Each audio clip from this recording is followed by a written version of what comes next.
Bonjour à tous et bienvenue dans les capsules Dialogue Insight. Mon nom est Samuel et on embarque maintenant dans une nouvelle capsule pour les formulaires d'abonnement et de mise à jour. Le module se trouve dans la section de gauche sous Processus et sur le bouton Abonnement mise à jour. À partir de là, vous allez voir tous vos formulaires qui sont en préparation, ceux qui sont déjà en ligne et au besoin, vous pourriez vous créer des modèles si jamais plusieurs formulaires se ressemblent d'une fois à l'autre.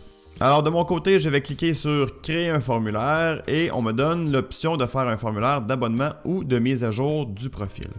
C'est important de comprendre ici que ce n'est pas parce que c'est un formulaire d'abonnement qu'il ne mettra pas les informations de votre contact à jour si jamais la personne qui s'inscrit existe déjà.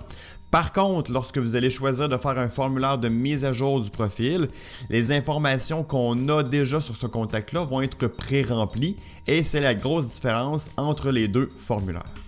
Donc de mon côté, aujourd'hui, je vais faire un formulaire d'abonnement. Par la suite, on a deux types de déploiements différents, soit hébergés par Dialogue Insight et intégrés à votre site web.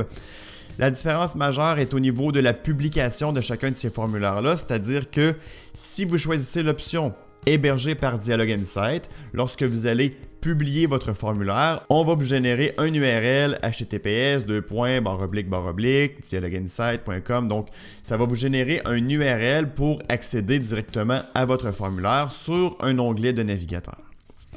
D'un autre côté, lorsque vous allez choisir Intégrer à votre site web, lorsque vous allez publier le formulaire, plutôt que de vous donner un URL, on va plutôt vous générer le code HTML de ce formulaire-là que vous allez pouvoir littéralement intégrer à l'intérieur d'une page de votre site web. Et finalement, la dernière option concerne les langues. Donc, si vous choisissez français ou anglais, vous allez pouvoir choisir la culture correspondante. Une fois que vous avez fait votre choix, vous pouvez simplement faire créer et dans mon cas, je vais faire héberger par Dialogue Insight.